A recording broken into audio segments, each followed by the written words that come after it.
Hi കൂട്ടുകാരെ, ഇന്ന് ഞങ്ങൾ ഉണ്ടാക്കാൻ പോകുന്നത് ചക്ക എരിശ്ശേരിയാണ്. ചക്ക എരിശ്ശേരിക്ക് ചക്കയൊക്കെ വൃത്തിയാക്കി ഇവിടെ കൊണ്ടുവച്ചിട്ടുണ്ട്. ഇനി അത് കുഞ്ഞു കുഞ്ഞാക്കി അരിയണം. അപ്പം ചക്ക പുഴുക്കല്ല കേട്ടോ, ഞങ്ങൾ ഉണ്ടാക്കുന്നത് ചക്ക എരിശ്ശേരിയാണ്. അതായത് ചോറിന് കൂട്ടിക്കഴിക്കാനുള്ള എരിശ്ശേരി. ചക്ക എരിശ്ശേരി നാളെ വെക്കണം എന്നാണ് വിചാരിക്കുന്നത്. ഇന്നിപ്പം ഇതെല്ലാം റെഡിയാക്കി മാറ്റി വെച്ചിട്ട് നാളെ ഞങ്ങൾ ചക്ക എരിശ്ശേരി ഉണ്ടാക്കും.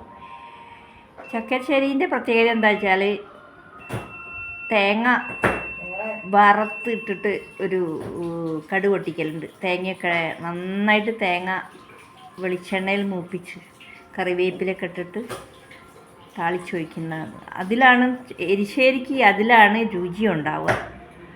അപ്പം ഞങ്ങൾ ഇതിൻ്റെ പണി നോക്കട്ടെ കേട്ടോ. അപ്പോൾ നമ്മളെ ചക്ക അങ്ങനെ കുഞ്ഞാക്കി അരിഞ്ഞ് വെക്കുന്നത് കേട്ടോ. കണ്ടോ, കുഞ്ഞു കുഞ്ഞാക്കി അരിഞ്ഞുണ്ട്. അങ്ങനെ എരിശ്ശേരി വെക്കുമ്പോൾ അങ്ങനെ കുഞ്ഞാക്കി അരിയണമെന്നാണ്. അപ്പോൾ കുഞ്ഞാക്കി അരിഞ്ഞിട്ടുണ്ട്.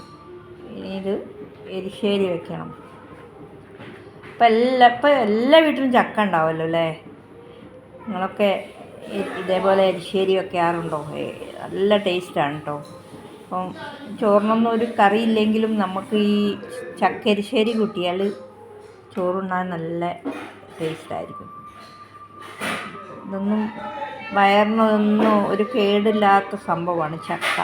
പ്രകൃതി തരുന്ന ഒരു സംഭവമാണ്. ഒരു മായോ ഒന്നുമില്ലാതെ നമുക്ക് ധൈര്യമായിട്ട് കഴിക്കാവുന്നൊരു സംഭവം. അപ്പം ഇത് നാളെ ഞങ്ങൾ എരിശ്ശേരി ഉണ്ടാക്കും. ഇനി എരിശ്ശേരി ഉണ്ടാക്കുമ്പോൾ വീഡിയോ എടുത്ത് നിങ്ങളെ കാണിക്കുക കേട്ടോ, ഞാൻ എങ്ങനെ എരിശ്ശേരി ഉണ്ടാക്കണമെന്ന്. അപ്പോൾ ഓക്കെ, നാളെ എരിശ്ശേരിയുടെ വീഡിയോവും അതേപോലെ തന്നെ അച്ചാറിൻ്റെ വീഡിയോ ആയിട്ട് ഞാൻ വരുന്നതായിരിക്കും. അപ്പോൾ ഓക്കെ, എല്ലാവർക്കും ബൈ.